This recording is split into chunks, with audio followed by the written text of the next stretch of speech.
The AZ industry is rapidly changing, but your team doesn't have time to reinvent workflows for every new technology or client demand. ProjectWise, powered by iTwin, puts you in control and positions your firm for non-disruptive change. Whether you need to improve design quality, optimize existing processes, or even get started with digital delivery and digital twins, ProjectWise enables you to make the most of what you already have without starting over.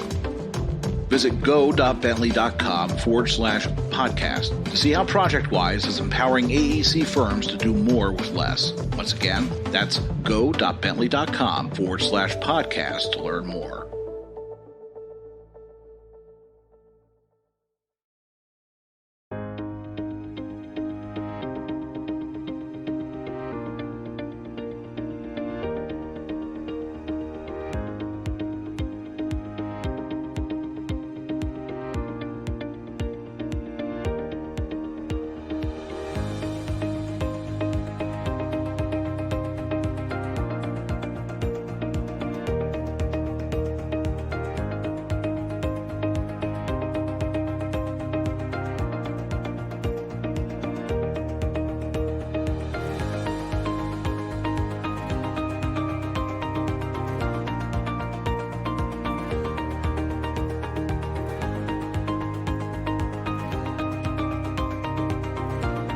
Welcome to Engineering Influence, a podcast from the American Council of Engineering Companies. And today we are joined by Mike Carragher. He is the president and CEO of VHB. He also serves as the incoming chair of the ACEC Research Institute. And today we're going to be speaking to Mike about a very important process that all engineering firms really should take advantage of, and that is strategic planning, which is more complicated than you think, and is really as long or short or in-depth or not of a process as kind of the firm or the choice of the leadership to really go into. So, Mike, thank you for joining us on a very interesting and wide-ranging topic here. No, great to be with you, Jeff. Really appreciate the podcast and the opportunity to kind of talk to you about strategic planning today. It's been really important to VHB's, kind of history and evolution, and it's kind of what excites our team and our team members about where we're heading in the future.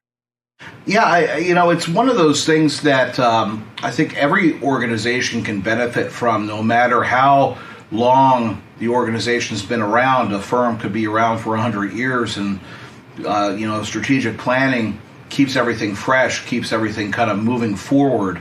How, from a leadership position at VHB, I mean, what's your perspective on strategic planning, and how important is it in your planning process, kind of in your planning for VHB's business over time? I think our business is so action oriented, day to day, working with clients, working on projects, breaking projects down into tasks and subtasks. So there's so much day-to-day activity that, in order to allow your team to understand where you're going, you periodically need to, pull your head up, look out to the horizon, ensure that you and your team all have, kind of a vision of where you're trying to go. And then strategic planning gives you opportunities to kind of think in multi-year segments of how to make some qualitative and quantitative advancements, towards that ultimate vision that you and your team are striving for. That's how it's always been for VHB. I mean, our people love the work, love the projects, love solving problems for our clients, and kind of helping our communities as we execute these projects. But in order to get, for us, it's almost, we're heading up close to 2,000 people. And it's important that we're all heading in the same direction. You can do incredible things when you have your team in alignment. And that's first, where are you looking to try to take the company? And then every few years, okay, what big steps are we going to take over the next 3, 4, 5 years? And you can go back over the last 25 years, almost 30 years now at VHB, and you can, I was looking back through our strategic plans as we're getting ready to enter into, our next one. And you see these advancements that we then, kind of create a new platform, and then we build from there and build from there and build from there. And it's more about kind of furthering your advancement. If you think of your company's timeline as a long arc of success, so it gives you the opportunity to identify a few areas you want to make some big strategic moves forward on, and it allows your team members to be part of the process and the conversation, and then it gives you a language going forward so your team can, when they're confronted with something in front of them, they can put it in the context of, oh, is this something I should spend some time on, or we should invest some money on? Oh, it's in line with what we strategically lay out as kind of our 3 or 4 big imperatives. So yes. And if it's outside those things, it allows you to at least stop and say, all right, let me check with a few people before I kind of go down this path, or is that going to slow us down or take us away from the opportunity to move in the direction we'd all talked about moving forward on? It's a really important tool for clarity, I think, to that point. It is. It really is. You know exactly what to go after, what not to go after, because you have this guiding document that kind of helps you with the roadmap. And when resources are always scarce, and you're always trying to figure out how are you going to properly allocate these resources, and especially in times of economic uncertainty or a business cycle that might change, having that defining document allows you to navigate the storm a little bit easier, because you can kind of buckle down and focus on the core strategic objectives for the business. I like what you said about looking back as well, because I think a lot of people treat a strategic plan as a forward-looking document, and whenever you have a new plan, it's always moving the ball downfield. But doing multiple plans gives you that historical ability to go back and look at different past strategic initiatives.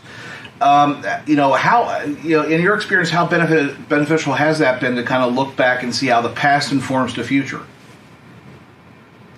It gives our people the opportunity to kind of, see that we're successively building on successes. So it helps you grow your confidence in the value of your strategic plan. If your team looks back and says, wow, the whole idea for VHB in the mid-90s of how do we come together, while we have transportation and environmental and land development and urban planning, but how do we put them together to really think in an integrated way to deliver integrated services, to think about, where would we grow?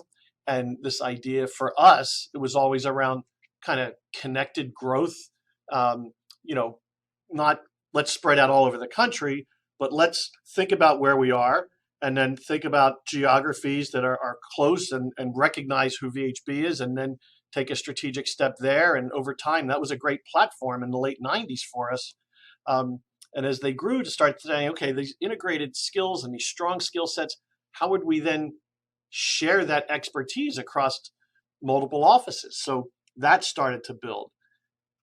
You kind of take 5 years forward, then we started saying, wow, okay, how could we really create some regional prominence around groups of offices in different areas of the country, and focus our concentration of efforts there? And again, fighting that urge to, well, we can open an office. I know somebody in Minnesota, we could open one there. Or we could open one. There seems like there's a lot of work in the Southwest. Let's go open an office there. Saying, no, let's think about how do we become not just good players in a geographic area that we're in, but how do we build really deep roots, and how do we grow to a level of prominence so we're thought of as, kind of one of the 2 or 3 top players in each market? So that was a big bit of discipline that we kind of grew in kind of 2000 to 2005. And then we started realizing that as we were growing, in order to continue this prominence growth and kind of recognize the benefits of all the strengths and expertise we had throughout the company, this idea for us about, all right, we really needed to move to more of a matrix organization, and so we could focus on 6 specific markets. We're in transportation, real estate, institutions, which for us is kind of college, universities, hospitals, federal government, local municipal government, and the energy market. So how could we connect that expertise across all of those markets, understand all the services that we have, and make sure you can tap into the best people for the best service line across our footprint. And so, we spent a few years kind of focusing on how to gain that discipline to think about things in more of a matrix organization. Then you kind of move into the last decade, and we really started concentrating on, all right, well, if we're going to be in a city on the East Coast, let's make sure we have strength in kind of the real major metropolitan areas of the three eastern mega regions. That's where the majority of activity is happening. It's where you have business, you have strong kind of local, county, state governments, you have colleges, hospitals, universities, all kind of creating these dynamic environments, and that's where we found our services to be of most value. Where you were looking at really complex projects, and our people had the ability, and we had learned this discipline over 20 some years of how to integrate that expertise to solve the most challenging problems in kind of the major metropolitan areas, and then in the areas that are urbanizing around them as you went out. And how do you deal with the mobility between the cities and the eastern mega regions? And it gave our people kind of that, like I said, that framework and that context of how to think about, okay, where should we invest? What should we invest in? How do I tap into the right expertise?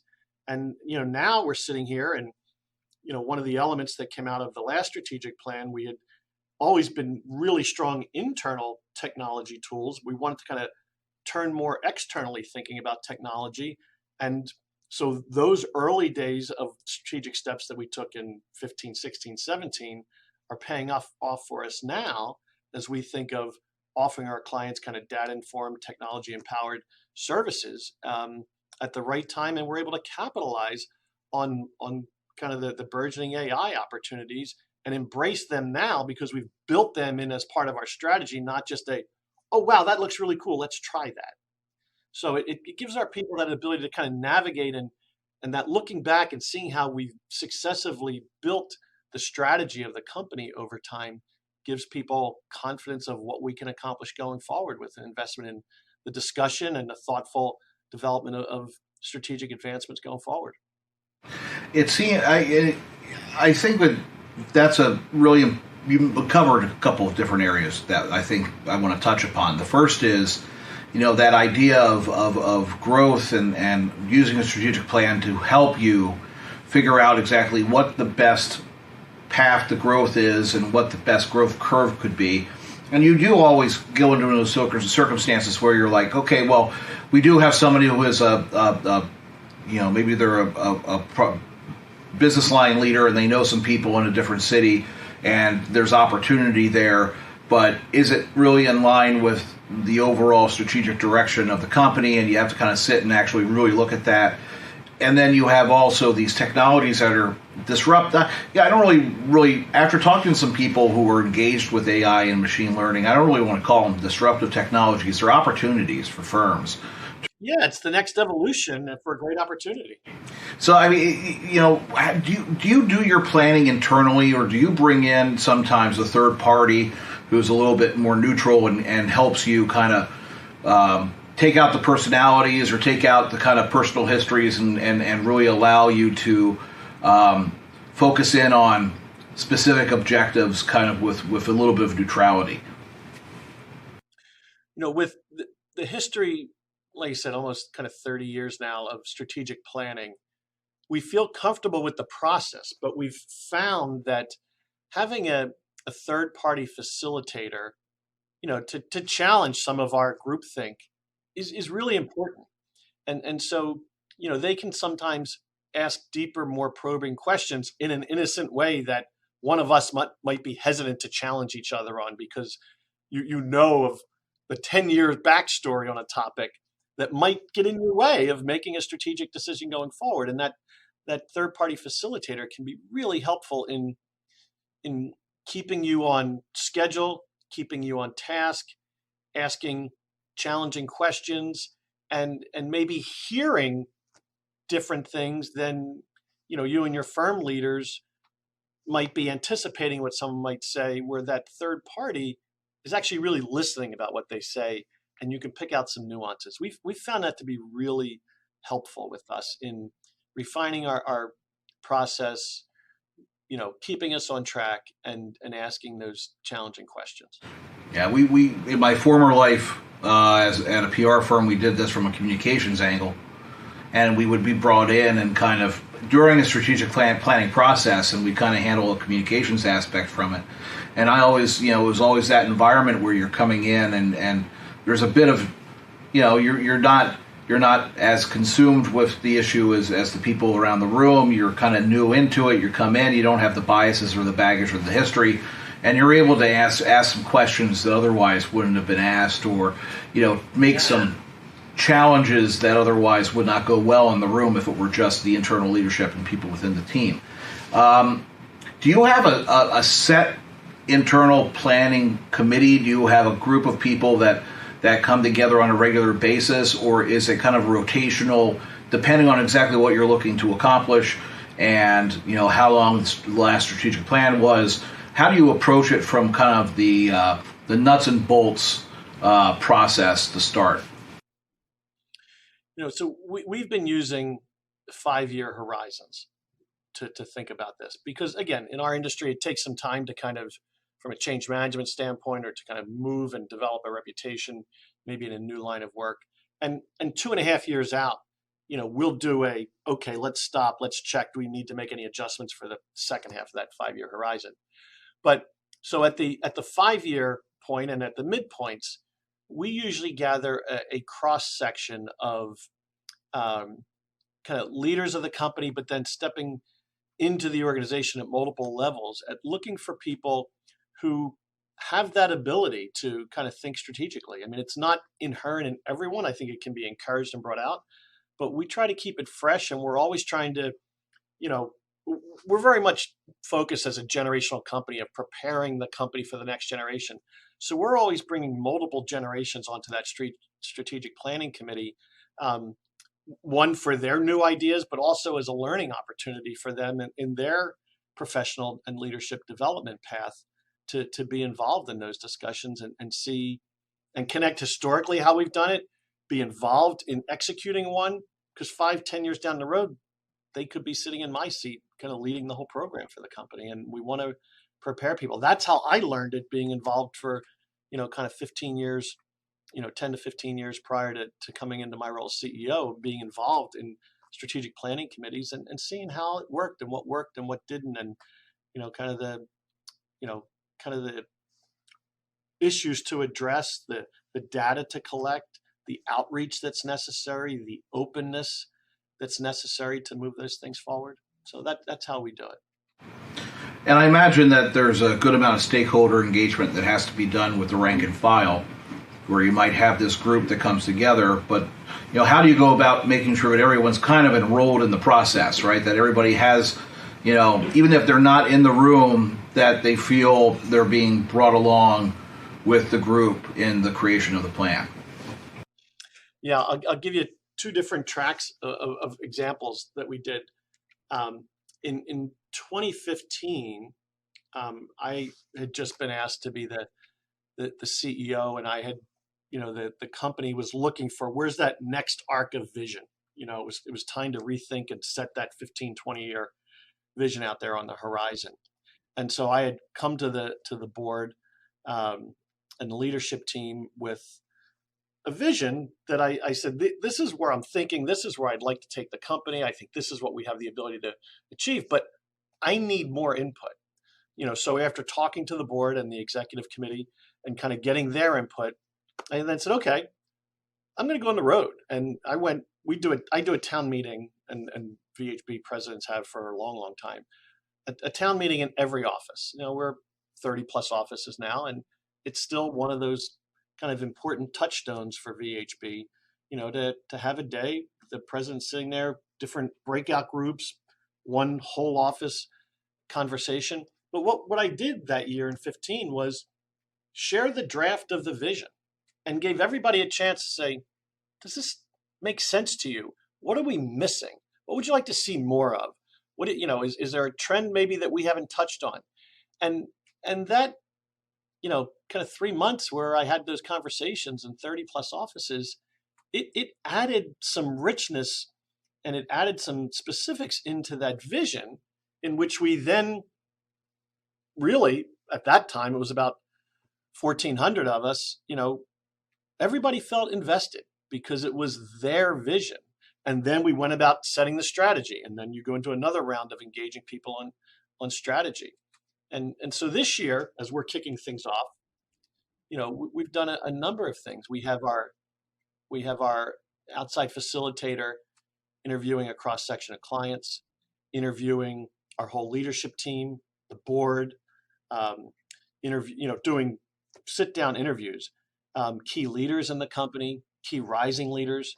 And then we have an online survey for one kind of geared to the 25% of VHBers who own the company. We're owned by about 25% of our key employees.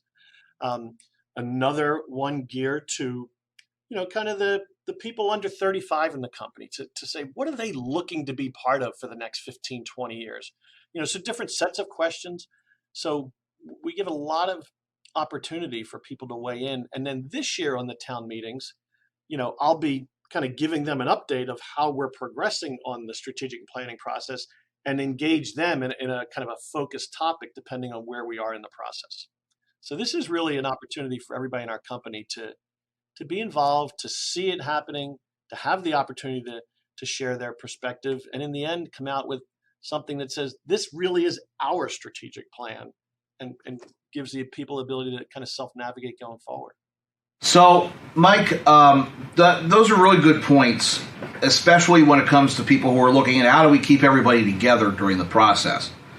Now, once you get to the point of having a plan, the question then becomes how do we operationalize this plan, and how do we actually act so that we can, hit the metrics that we set.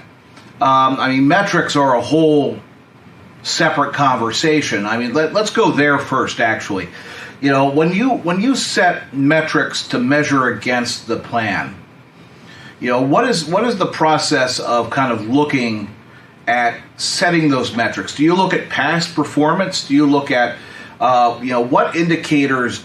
Is it a mix between qualitative and quantitative? Is there or what is your approach? So, particularly for an engineer, I'm a less metrics, more qualitative person. A lot of engineers go to a hard series of metrics. I'm most, and our company is very focused on qualitatively moving forward. And we've learned over time, if you look at some of the early strategic plans of VHB, there would be a financial metric embedded in that's our strategy, or how do we get to this scale? And now we kind of say, well, look, if we identify the right strategic imperatives and we identify the right series of actions to move forward, then we would anticipate over a 5-year horizon of a strategic plan to have these financial outcomes. And we'll list 2 or 3 metrics. It might be kind of on average, net revenue growth, advancement of a profitability number. It could be, a growth in corresponding backlog. But again, we'll use them as if we do this strategy right, we need to move to those directions and see those outcomes, or we would anticipate those outcomes. And we do that because people are more engaged in helping move something forward, to be part of advancing growing prominence, advancing a new market. And we the leadership team of the company kind of make sure that each year we're balancing the investments and the performance in a way that we can afford to invest in our people, invest in the elements that are necessary to advance the strategic plan, and over time move those major financial outcomes in the direction that they go. But we try not to use the financial metrics as the driver, but there's a responsibility of being financially responsible each year and advancing the strategic initiatives and finding that right balance. And to the question of operationalizing this plan, how in depth do you go in setting plan objectives against employee performance, or setting it against a kind of maybe a I don't know, quarterly kind of a quarterly performance review. I mean, how do you keep track, even if it is a qualitative metric rather? How do you keep track of how you're actually moving down the field on the objectives? So we use the strategic plan as the framework to help inform and shaping of our annual business plans. So, we'll, through the kind of from August through October, we'll spend a lot of time looking at, okay, how are we able to grow and perform financially? How can we balance that with a few targeted strategic advancements at the company-wide level? And then we'll ask each region and office to identify, what strategic elements are they moving forward that kind of grow to the overall advancement of the company. And then we'll do a pretty thorough description of what each office, region, market, service lines strategies are. And then we'll do a detailed report mid-year and end of the year, kind of on a qualitative write-up of what they're advancing. And then kind of from the operational leaders of the company, we'll do a similar on the financial to make sure we're balancing, performance, so that at the end of the year we can reward our people, we can grow the kind of stock value of the company, and we have the right amount of money to invest in those strategic advancements. So we're kind of balancing those, but we talk about and celebrate the strategic advances mid-year and end of year. But to your point, the communication of them and the keeping them alive, and not just asking, okay, what's the financial performance of an office as the only question, but starting with, how are you raising your prominence? How are you strengthening those, advancements you've had? Okay, and what are the financial outcomes you're seeing, and how are you balancing those? Even the framing of that question, I think, is really important, so that all of your team members realize that they're both important elements. I think it's really easy to look at financial metrics and ask questions there, but I think that inhibits people from then, reminding themselves that they need to think strategically and balance that with financial performance. So the other thing that we do is all of my communications to the company are kind of organized around the major imperatives. So everything we celebrate, everything I talk about, every advancement we make, I kind of put it in the context of the strategic plan so that it stays alive and people understand, hey, that helped us move us closer to not just our strategic objectives, but our vision. So it's important to keep those things alive. Otherwise, you get about a year and a half in, and then that plan kind of sits on the shelf and everybody just goes back to the day-to-day activities. Mm. So I think that's an important point to make, that having that mix of the not just the metrics that are numbers based, but then having a lot of metrics that are more strategic and just kind of wide ranging, and then holding people to not so much to account, but when it comes to really reviewing the process of the plan, it is that reminder to always think strategically. It's that you have this larger roadmap that you're trying to put into place, and it helps employees think outside the box, or maybe look at opportunities that might not immediately be there, or because you're looking at a number, but you might see something that could actually be a better opportunity because it fits in from the strategic perspective of the plan. And that's something really important to keep in mind for everybody out there listening and watching, that it is that constant conversation of, how are you moving the company forward? How are we actually broadening our scope or raising our prominence? Because in those kind of conversations, you might spark new ideas and new opportunities. You also see sometimes that, an office or a team might get stuck. And as you're talking to them about, oh, you know what? Our office over in New York has kind of figured that out. Let me get you guys to talk to each other. Let me get you a little more help or resources where you're running into a challenge somewhere. Or, sometimes it's, just helping someone unblock a thought, but keeping that top of mind, and that's what you're talking about as you're talking to your office managers, your team leaders, reminds them that that's what's important, and that's why I'm asking about it too when I go around, because that's the important thing. If I go in and talk financial metrics, everybody kind of tightens up. If I go in and talk how are we doing strategically, how you doing advancing things, and how are you kind of balancing the financial operation from a responsible, that's a whole different discussion. Yeah, absolutely, absolutely. And it allows people to kind of lower their guard and enter into a more intensive conversation and feel more free to kind of spitball ideas than if it were just a look at the numbers and why doesn't A column match B column and the like. And it's funny, it's created an opportunity for us here and this is interesting, that the outside facilitator that we're using, he's like, I'm kind of surprised your people really are looking forward to this. I'm like, yeah, this is what we do. This isn't a one-time, everybody drop everything, we do strategic planning. Our people get excited about this because they see how we advance, and people get used to asking questions about strategy. Oh, Mike, have we thought of this yet? Have we thought of that? It makes all of us better, and it comes alive. And this outside facilitator says, this is really refreshing working with you guys. A lot of times people, well, I don't know, but we're talking about strategy all the time. We're, once a year we have a session with the board and the executive committee that we're trying to look at what are the issues beyond our 5-year horizon that we should be thinking about now. So you could go back a few years and we were exploring those kind of foresight ideas of what happens to the built environment when it's autonomous vehicles.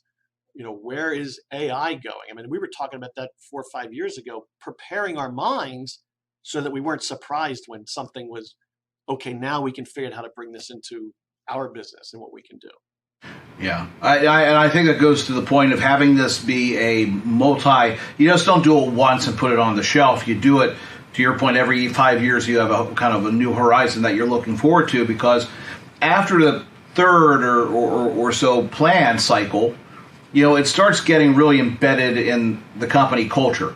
And it creates this new generation of fresh ideas that come every 5 years.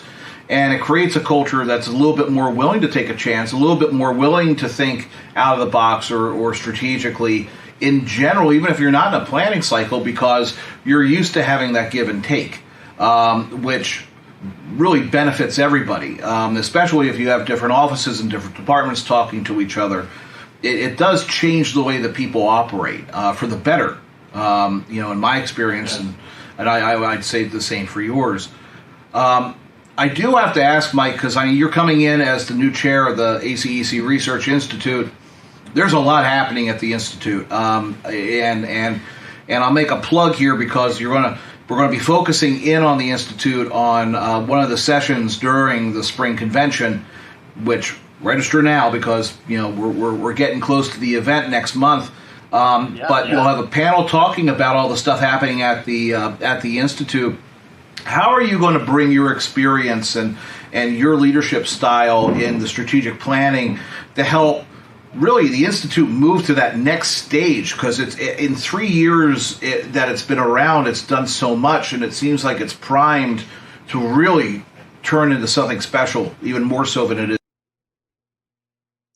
Yeah, I feel like my, kind of what I've learned at VHB and what that the leaders of the company that I grew up under kind of challenged us from the strategic thought process have really helped me and prepared me, because the thing I get excited about the Research Institute, and the reason I was so, willing and excited and appreciative of the opportunity to be part of it, was the Research Institute is trying to, really look forward and be that leading source of knowledge and thought leadership, for thinking about how do we create a more sustainable, safe, secure, technically advanced built environment, and that how can we as the Institute help all of our member firms ensure that we're ready for what we need to do to help society in 2030, 2035, and ACEC does a lot of, tactical work, and a lot of kind of things around annual legislation and helping firms as they're getting up and growing. And we needed to, again, you need to invest at multiple horizons. So we're trying to think of those second and third horizons out and ask ourselves, what does the firm of the future, what are they going to be dealing with? What are going to be the challenges that society are confronted with in 2035? And you think of, okay, how's the workplace evolves in a very different way that historically has gone, that the role that technology is creating the opportunity to open up more types of analysis and decision making and design explorations. You look at what's going on with the changing nature, really of our climate. I mean, you're just seeing, the weather patterns changing.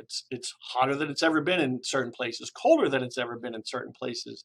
The severity and the frequency of, major weather impacts and weather extreme events, all those things are happening. So how do we prepare our member firms? How do we get them thinking and provide them with thought pieces that allows them to shape their firm to be prepared for that type of future? I think we talk a lot in VHB and even at the Research Institute, our industry, has changed at a very methodical, slow pace. And that's been good for the way things changed.